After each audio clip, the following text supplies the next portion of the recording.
નમસ્કાર દર્શક મિત્રો, ચંચળ ન્યૂઝના ફેસ ટુ ફેસ વિભાગમાં આપનું સ્વાગત છે. ફેસ ટુ ફેસ વિભાગમાં અમે દર વખતે કંઈક નવી હસ્તીઓની મુલાકાત કરીએ છીએ, તેમના વિચારો જાણીએ છીએ અને ખાસ કરીને તેમનું સમાજ પ્રત્યેનું યોગદાન, કઈ રીતે તેઓ આગળ આવ્યા અને કરંટ મુદ્દાઓને પણ ફેસ ટુ ફેસમાં આવરી રહ્યા છીએ.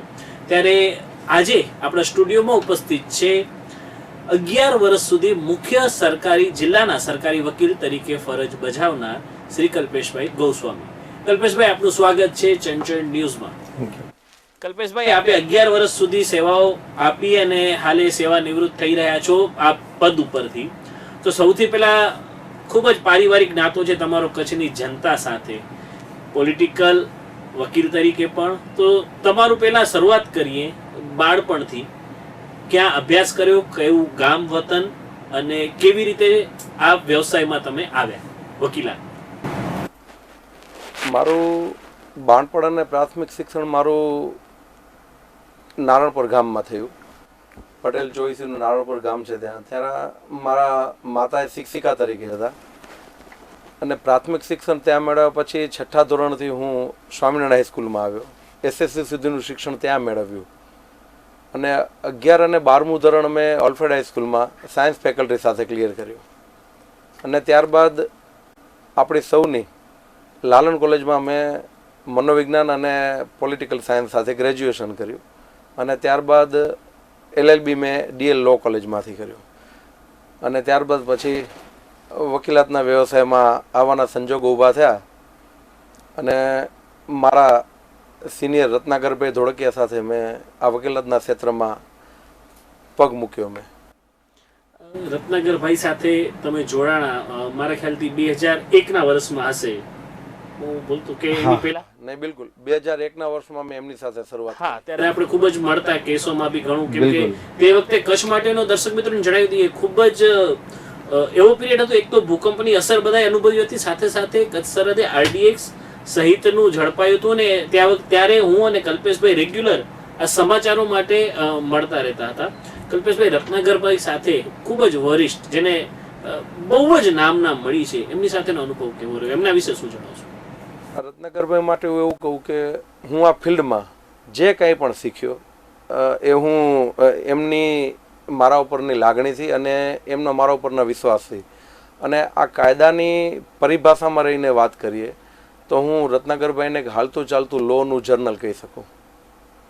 અણિશુદ્ધ પવિત્ર વ્યક્તિત્વ અને આજે પણ દીવો લઈને શોધવા જાઓ તો એમના જેવું વ્યક્તિત્વ ન મળે.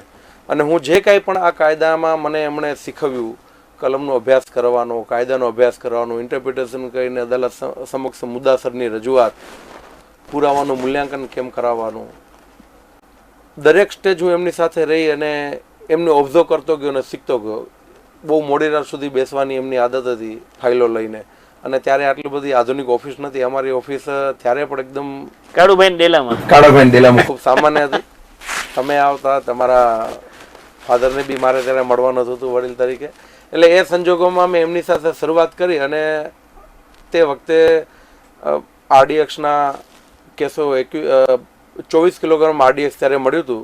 હું નહીં ભૂલતો હું તો 1998માં અનસક્સેસફુલ લેન્ડિંગ અને 99માં સક્સેસફુલ લેન્ડિંગ અને એની અંદર 4 ISI એજન્ટો, મને આજે નામ યાદ છે, જુમ્મા હાજી જત અને એના સાથે બીજા 3 હતા અને એની સાથે બીજા અહીંયાના બોર્ડરના લોકો જે હતા એ આરોપી તરીકે આવ્યા હતા. એટલે 24 કિલો RDX, કંઈક 25 પિસ્ટલ, રિવોલ્વર, 50,000ની fake currency note, detonators high અને સાદા, સેફ્ટી ફીચર, કોડેક્સર, મોતનો સામાન જેને કહી શકાય. અને ત્યારે SP તરીકે AK સિંઘ સાહેબ હતા. એટલે એ પણ હું એવું માનું છું કે મુઠ્ઠી અચૂરું વ્યક્તિત્વ કહેવાય. AK સિંઘ સાહેબ જે IPS તરીકેની એમની રોલ હતો કે જે આજે હું માનું છું કે પોલીસ ડિપાર્ટમેન્ટ માટે રોલ મોડેલ છે. એટલે એવા અધિકારી સાથે તે વખતે મને રત્નાકરભાઈ મારફતે મારી કેરિયરની શરૂઆતનું પહેલું વર્ષ ત્યારે કામ કરવાનો મોકો મળ્યો. ખાસ કરીને આપે જણાવ્યું તેમ RDXના કેસો, હથિયારના કેસો, અને જ્યારે કેરિયરની શરૂઆત કરતા હો ત્યારે જ આટલા મોટા કેસોનો અનુભવ મળે તો એ તો આગળ ખૂબ જ ઉપયોગી થયો હશે. કઈ રીતે તૈયારીઓ કરતા ત્યારે તમે? શરૂઆતનું જ વર્ષ હતું ને આવા કેસો આવી જાય? શરૂઆતમાં ખૂબ અસમંજસ હતી. સિનિયર પોલીસ અધિકારી ઓફિસે આવે, બ્રીફિંગ કેમ આપવાનું મારા માટે પણ નવું હતું. પણ તમે કોઈને યુદ્ધની વચ્ચે એકલો મૂકી દો ને જે લડ્યા કરે મારી પરિસ્થિતિ એવા પ્રકારની નથી. એટલે ધોળકિયા સાહેબ ખૂબ વિશ્વાસ મૂક્યો અને ઘણું બધું બ્રીફિંગ કરાવવાનું, મારી પાસે ખૂબ લખવાનું. ત્યારે કમ્પ્યુટરનો યુગ બહુ ઓછો હતો તે વખતે. કમ્પ્યુટર હતા પણ લિમિટેડ ઓફિસોમાં હતા, એટલે હું હાથેથી જ લખતો, બધું લખાવે.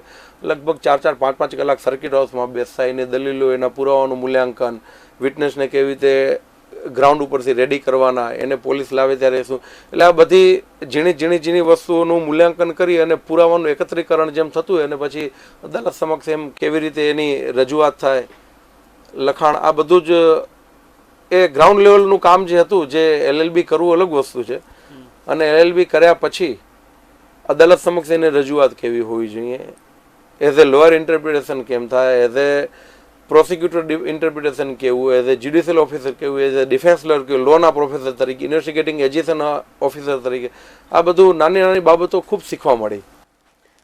2001 થી તમારો જે સમય શરૂ થયો રત્નાકરભાઈ સાથેનો, મહત્વના કેસો જેની કચ્છના ઇતિહાસમાં પણ નોંધ લેવાઈ છે, તેમાં તમારી એક મહત્વની ભૂમિકા હતી.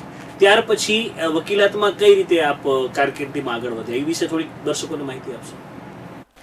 બસ 2001માં શરૂઆત કરી ધોળકિયા સાહેબ સાથે અને એ દિવસોમાં મને યાદ છે કે એ કેસો પછી એક ACBનો સ્પેશિયલ કેસ બન્યો લાંચનો, એમાં ધોળકિયા સાહેબની નિમણૂક થઈ અને એમની સાથે મદદ માટે મારી પણ આસિસ્ટન્ટ PP તરીકે નિમણૂક કરવામાં આવી. RDXના કેસોની અંદર જજમેન્ટ આવ્યું 25 એપ્રિલ 2004 અને તે વખતે 4 IS એજન્ટને ફાંસીની સજા અમારા માટે. અને હું તે વખતના જે અધિકારી, એમાં હું DYSP અગ્રવાલ સાહેબને યાદ કરું, તે વખતે LCB PSI હતા અને DS મહેતા સાહેબ LCB PI અને જૂની ટીમ. હું બધા મિત્રોને કદાચ મને નામજોગ યાદ કરું તો એક તે વખતે અતુલ જોશી, બારિયા, નરેન્દ્રસિંહ, આ આખી ટીમ હતી. હા, ગિરીશ વસાવડા સાહેબ એના આગળ હતા. પણ આ ટીમ હતી. અમે અને પોલીસ એક પારિવારિક ભાવનાથી કામ કરતા કે નહીં, આ કેસની અંદર આટલું કરવું જ છે, આટલી મહેનત કરી. અને પહેલેથી મને મારી ઓફિસમાંથી એવું આવ્યું કે જ્યારે તમે સરકારને રિપ્રેઝન્ટ કરતા હો ત્યારે ક્રેડિટ હંમેશા એજન્સીને આપો. એજન્સી ખૂબ મોરલથી કામ કરે છે અને અમે એવા છીએ કે જે એનું રિપ્રેઝન્ટેશન જ્યુડિશરી સમક્ષ કરીએ છીએ. એટલે ધીરે ધીરે શરૂઆત થઈ. પછી એમાં આવ્યું એ ACBના એક કેસની અંદર સુપર ક્લાસ 1 ઓફિસરનો ACBનો કેસ હતો. એમાં જવાબદારી સાહેબની સાથે એસિસ્ટન્ટ PP તરીકે. કેન્દ્રની 2 મેટ્રોની અંદર મને કંઈક 400 કિલોગ્રામ મેન્ડ્રેક્સનો કેસ હતો અને એમાં હું સાહેબની સાથે આસિસ્ટન્ટ PP તરીકે રાજકોટ જતો ત્યારે, એટલે ત્યાંની સ્પેશિયલ NDPS કોર્ટનો અનુભવ મેન્ડ્રેક્સના કેસમાં. ત્યાર પછી 2009ની અંદર મારી રાજ્ય સરકારે એડિશનલ PP તરીકે નિમણૂક કરી. 5 વર્ષ એ સેવા આપી અને 2014થી કરીને આજ દિવસ સુધી જિલ્લાની જવાબદારી આપી, જિલ્લા સરકારી પબ્લિક પ્રોસિક્યુટરની.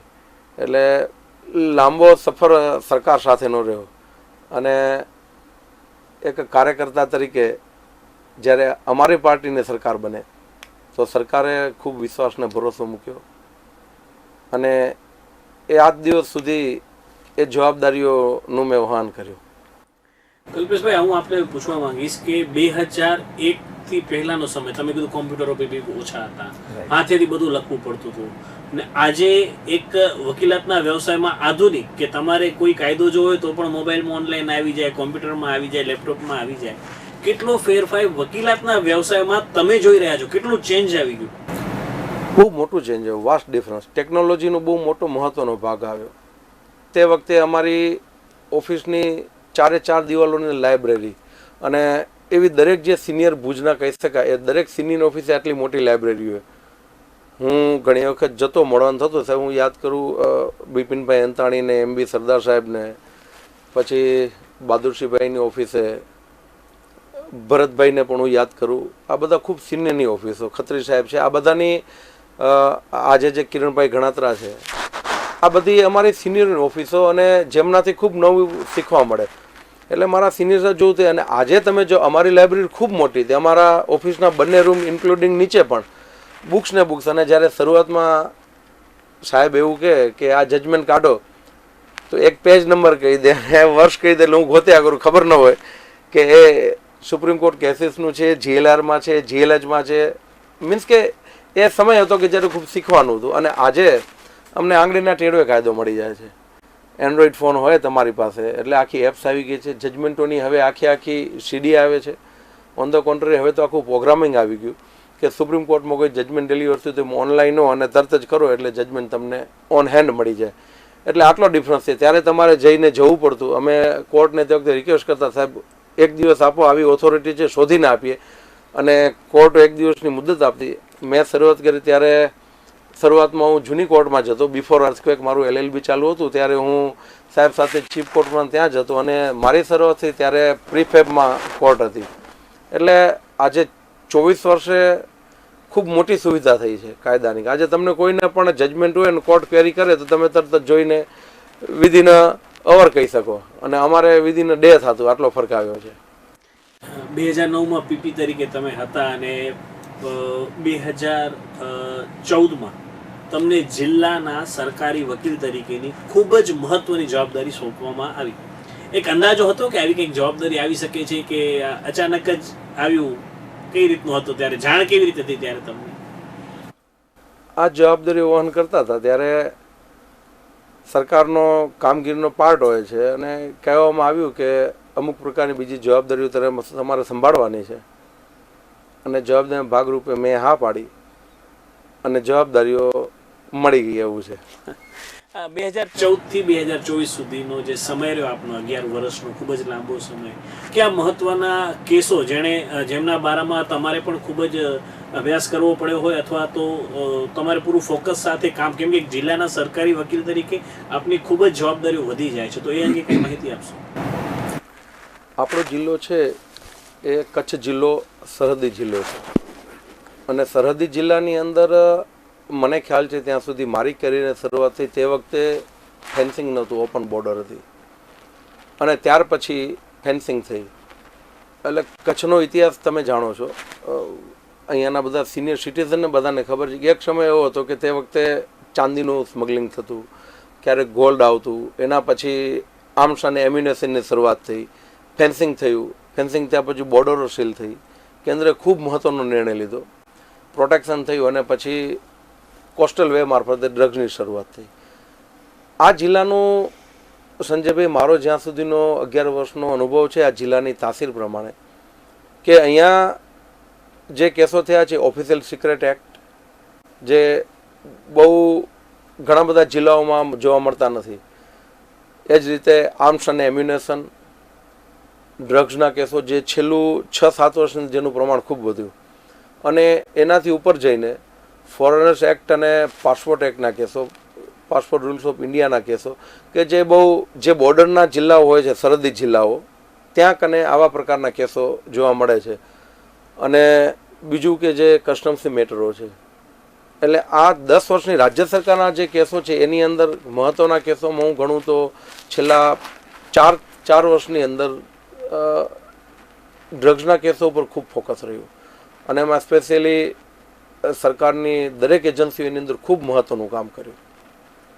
બાકી જિલ્લો છે જે રીતે 2001 પછી કચ્છ ગ્રોથ એન્જિન બન્યું, અને જે રીતે ગર્વ સાથે કહેવું પડે કે જે રીતે આદરણીય મોદી સાહેબે આ કચ્છ જિલ્લાને વર્લ્ડ મેપ મૂક્યું, દુનિયાના નકશામાં મૂકી દીધું. કચ્છ એટલે લોકો માટે એવું થયું, અને જે સૂત્ર આપ્યું કચ્છની કુછ નહીં દે શકે. તો એ જે ગ્રોથ એન્જિન વધ્યું એની સાથે મુન્દ્રા, કંડલા, આ બધી જગ્યાએ વિકાસની જે ગતિ પકડી, એની સાથે કોસ્મોપોલિટન સિટી બનવા તરફ ગયા. તો ત્યાં થોડુંક ક્રાઇમનો રેશિયો પણ વધ્યો. મુન્દ્રાનો જે પોલીસ સ્ટેશનનો ક્રાઇમનો રેશિયો હતો, એના પછી અબડાસા વિસ્તારની અંદર સપોઝ દયાપર ને નલિયા પોલીસ સ્ટેશન છે, જ્યાં લિમિટેડ પ્રમાણમાં IPCના 323-26 પ્રકારની જૂની જે કલમો હતી એ પણ, એટલે મારામારી નવા ગુનાઓ. અને કચ્છ શાંત એરિયા આપણો જિલ્લો. પણ જ્યાં કંપનીઓ આવ્યા પછી ત્યાં અમુક પ્રકારના જમીનના ચીટિંગના કેસોમાં ઉછાળો આવ્યો, જમીન વેચી મારવાના કેસો હોય. એના પછી ચોરીના પણ મોટા પ્રમાણના કેસો આવ્યા.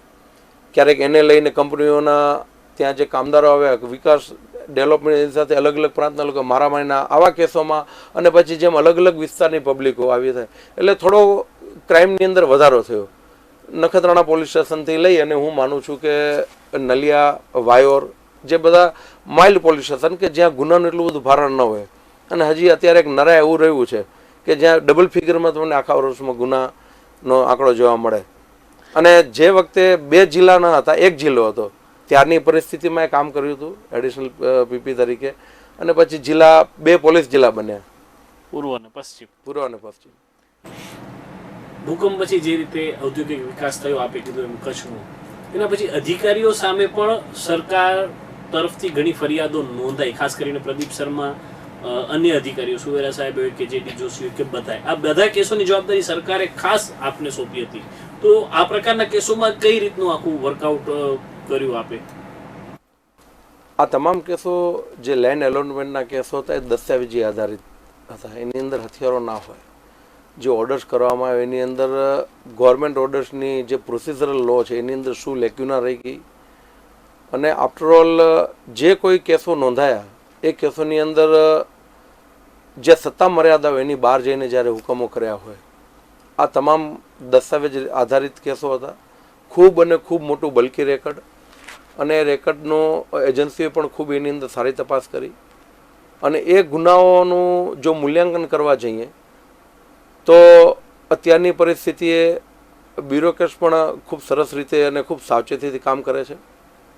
અને તે વખતનું જે રેકર્ડ તપાસમાં આવ્યું એ રેકોર્ડ જોયા પછી એવું લાગે કે સત્તા મર્યાદા બહાર જઈ અને કોઈ પણ અધિકારી જો કાર્ય કરતા હોય તો અમુક પ્રકારની ભૂલો થવા પામે, અને એ સત્તા મર્યાદા બહારનું હોય તો એ ગુનામાં પરિણમે.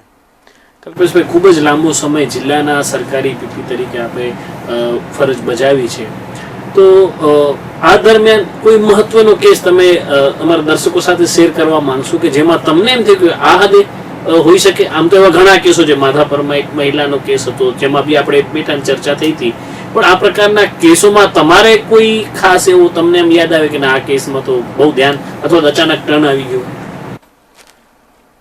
થોકબંધ કેસો છે એવા મારી પાસે, પણ તેમ છતાંય જેમ માધાપરનો ગેંગરેપ કેસ હતો એના સિવાય હું હાલમાં જો જોવા જઉં તો 2-3 કેસો એવા હતા કે જેને અચાનક ટર્નિંગ પોઈન્ટ આવે. જાલી નોટનો કેસ હતો કે જેની અંદર યુવાનો સંકળાયેલા હતા, અને એક કેસ હતો એ ડ્રગ્સનો કેસ હતો.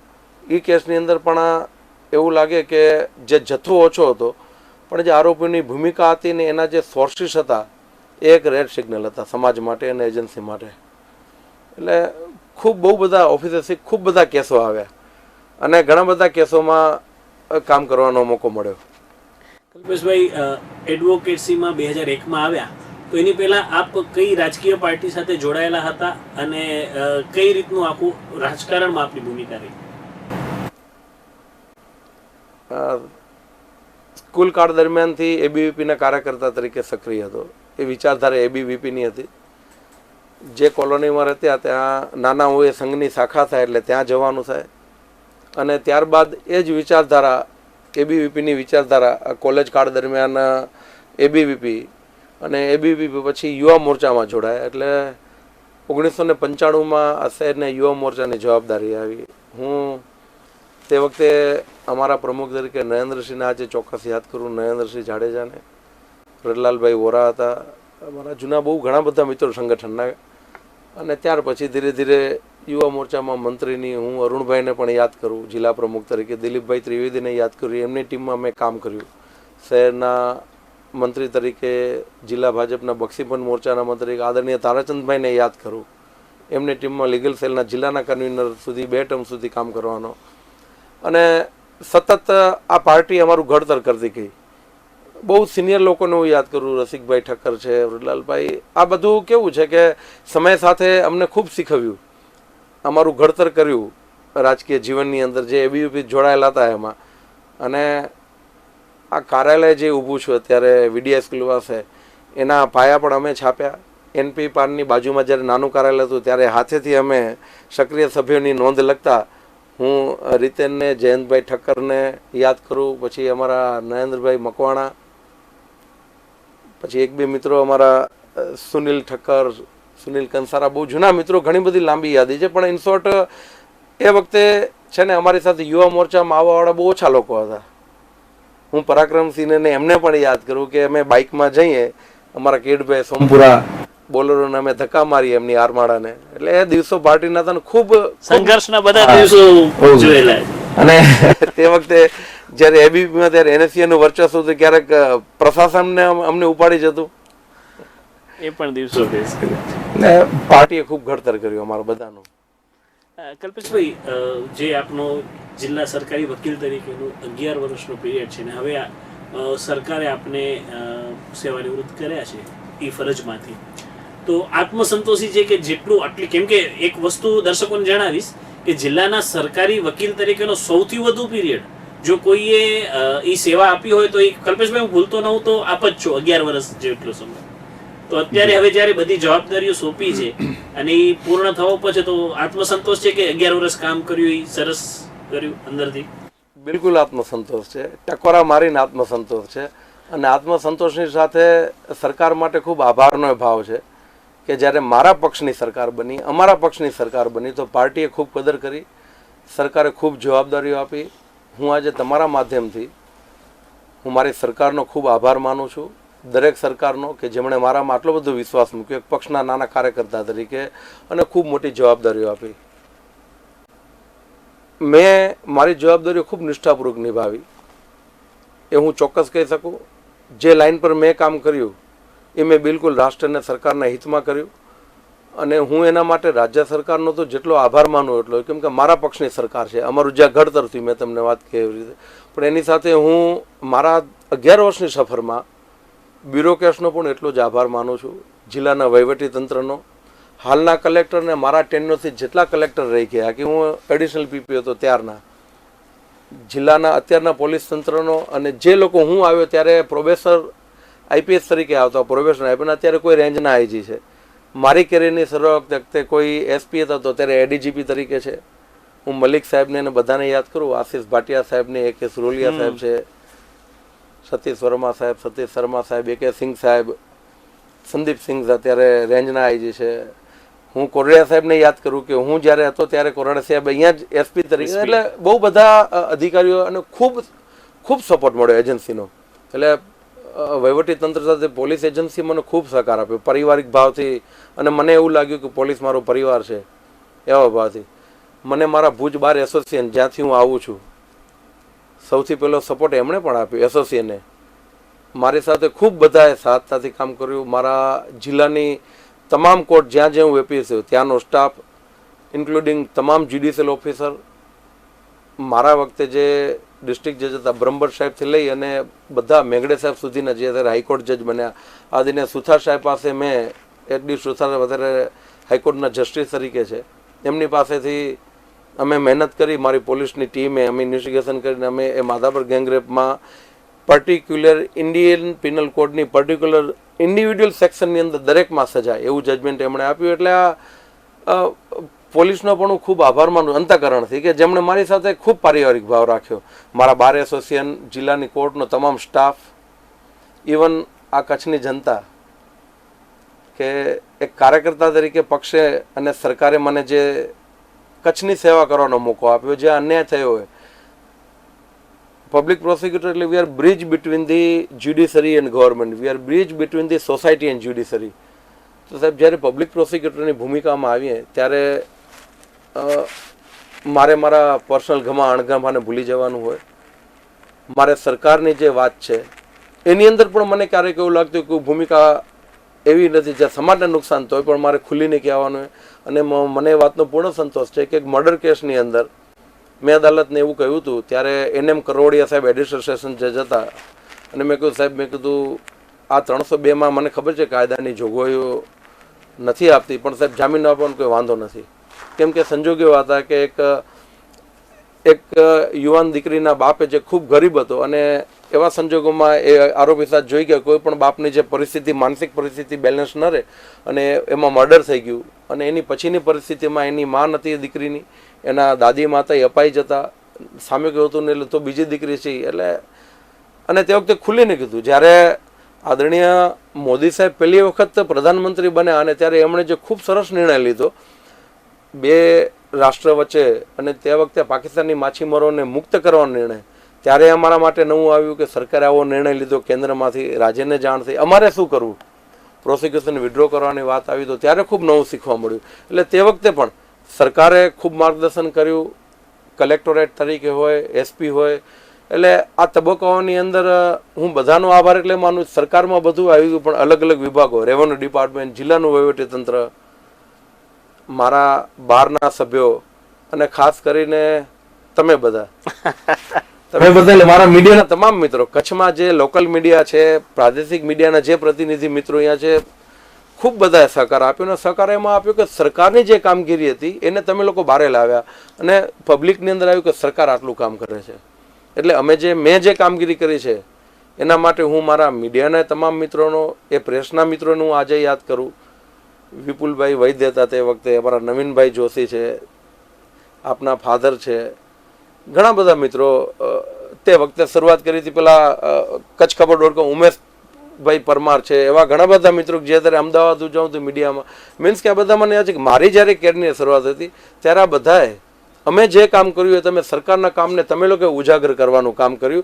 અને અદાલતોએ જે સીમાચિહ્નરૂપ ચુકાદા આપ્યા એ ચુકાદાને તમે લોકો હાઇલાઇટ કર્યા, જેથી સોસાયટીમાં એવી ઇફેક્ટ જાય કે જો આવા પ્રકારનું કામ કરો તો સુરક્ષા એજન્સીઓ, સરકાર ક્યારેય તમને આની અંદર માફ નહીં કરે, સરકાર કડક પગલાં લેશે અને ન્યાયતંત્ર પણ એની અંદર. એટલે એક પ્રકારના જે ક્રિમિનલ માઇન્ડેડ લોકો છે એને એક સીધો સંદેશા જે ગયો, અદાલતે જે ચુકાદા આપ્યા, પ્રોસિક્યુશન જે મહેનત કરી, એ બધાની ક્રેડિટ હું તમને બધા મિત્રો એટલા માટે તમે બધાએ એ ચુકાદાઓનું ખૂબ હાઇલાઇટ કર્યા.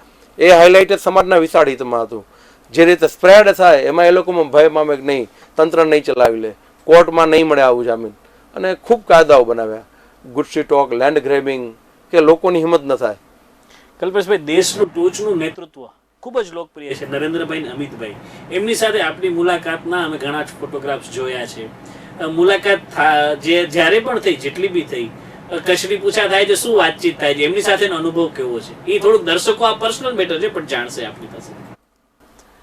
તો એક નાનકડા, હું તો ખૂબ નાનો કાર્યકર્તા છું, અને એક નાના કાર્યકર્તાને કોઈ જવાબદારી જ્યારે આપતું હોય ત્યારે એમની સાથેની મુલાકાત મારીની કોઈ પણ કાર્યકર્તાને ખૂબ રોચક હોય. અને મને એટલું યાદ છે કે 2017 એન્ડમાં જ્યારે મારી સાહેબ સાથે મુલાકાત હતી, મોદી સાહેબ સાથે, એમના મોઢામાં સહજ ભાવે જોઈને નીકળી જાય કે કચડો બારે માસ, અને ખૂબ પૂછા કરે. એમનું જે વ્યક્તિત્વ છે એ વ્યક્તિત્વ સાથે કામ કરવાનો કે એમની સાથે મળવાનો જે આખો એક આનંદ છે કે એક તમને જે પ્રેરણા મળે. અને એવી જ રીતે અમિત શાહ સાહેબ સાથે, કે જેમના સાથે રહેવાથી કે એમની ઉર્જાથી તમને એક નવું બળ મળે કે કેવા સંજોગોની અંદર કેવી રીતે કામ કરવું. એટલે જીવનમાં એવા ઘણા મોકા મળ્યા કે આવા પ્રકારની, હું જેને કહી શકું કે હું આ બંને વ્યક્તિત્વમાં એવું વ્યક્તિત્વ જોઉં છું કે જે કંઈક તમારા જીવનની અંદર નવો પાથ આપે. કેવા પણ સંજોગો આવે, તમારી અંદર અડગ રહેવાનું, તમારી પૂરી નિષ્ઠાથી કામ કરવાનું. આ બંને સાહેબ સાથે જ્યારે મુલાકાત થાય કે ત્યારે હું એમાંથી ગ્રહણ કરવાની કોશિશ કરું કે એમાંથી એવું એક મેગ્નેટિક તત્વ તમને મળે છે કે જે તમારી જે કામ કરવાની શક્તિને વધારે. અને જ્યારે તમે ઈશ્વરની કુદરતને સાથે રાખીને કામ કરતા હો અને આવી વ્યક્તિઓના જ્યારે બ્લેસિંગ્સ હોય ત્યારે હું માનું છું કે સફળતા તો તમને મળે, પણ મહેનત કરવી પડે. કલ્પેશભાઈ, આજે આપે ચાર્જ સુપ્રત કર્યો છે જાડેજા સાહેબને, અને હવે આગામી દિવસોમાં કલ્પેશભાઈનું શું વિઝન છે? વિઝન અમારો ફેવરિટ શબ્દ છે, અમે એના ઉપર ઘણું કચ્છના વિઝન માટે કામ કર્યું જ છે ચંચળ ગ્રુપે. કલ્પેશભાઈ, આમ તો સતત તમે બીસી રહ્યા છો, પ્રવાસો, ભુજ હો, અમદાવાદ હો, બધે. હવે એક થોડીક રાહત મળશે, થોડોક ભાર હળવો થયો છે, તો કલ્પેશભાઈ એવા ક્યાં મનગમતા કાર્યો છે કે જે હવેના સમયમાં પૂરા કરી શકશે? આ 10 વર્ષમાં સમય ન મળ્યો. નહીં, ખૂબ મિત્રોને મળવાનું થશે, જેમાં જે શરૂઆત તમારાથી કરી છે. તમે બી મારા ખૂબ જૂના મિત્ર છો, અને ઘણા બધા મિત્રો સાથે મળવાનું થશે. મેં આજે મારા પદનો કાર્યભાર મેં હરેન્દ્રને સોંપ્યો છે. સરકારનો નિર્ણય ખૂબ સરસ છે અને મેં એ રીતે હું અનુસર્યો છું, અને સરકારનો ફરીથી ખૂબ આભાર માનું છું કે મને આટલા વર્ષ સુધી આ તંત્રની અંદર કેવી રીતે કામ કરવું, જ્યુડિશરી સાથે કેમ કામ કરવું, બ્યુરોક્રેટ સાથે કેવી રીતે કામ કરવું, અલગ અલગ એજન્સીઓ સાથે સંકલનમાં કેવી રીતે રહેવું, કેન્દ્રની એજન્સી હોય કે સ્ટેટની હોય, બોર્ડરને રિલેટેડ એજન્સી કામ કરતી હોય કે ઇન્ટેલિજન્સને રિલેટેડ હોય, સેન્ટ્રલની આઈબી હોય કે સ્ટેટની હોય, આ બધા સાથે કામ કરવાનો જે મને મોકો મળ્યો, જે કંઈ મારું અનુભવનું ભાથું મળ્યું છે, એ બધો જે અનુભવ છે એ કાયમ મને મારા સ્મરણમાં રહેશે. એ મને એક અનુભવ મળ્યું છે, અને આવનારા દિવસોની અંદર ફરી પાછું પક્ષ, સરકાર કે જે જવાબદારી આપશે એ જવાબદારીમાં ખૂબ દિલથી કામ કરશું. તો દર્શક મિત્રો, આ હતા એડવોકેટ કલ્પેશભાઈ ગોસ્વામી, જેમણે 11 વર્ષ સુધી કચ્છની વિવિધ સરકારી વકીલ તરીકેની જવાબદારીઓ નિભાવી અને ખૂબ જ નાની ઉંમરમાં RDX થી લઈને ભ્રષ્ટાચારના અને IPC ની ઘણી બધી એવી કલમો છે, એમણે પોતે જ વાત કરી કે એ બધા કેસોમાં લોકોને ન્યાય મળે તે માટે પ્રયાસ કર્યો છે. કલ્પેશભાઈ, ચંચળ ન્યૂઝના સ્ટુડિયોમાં આવ્યા તે બદલ આપનો આભાર. Thank you thank you Sanjaybhai.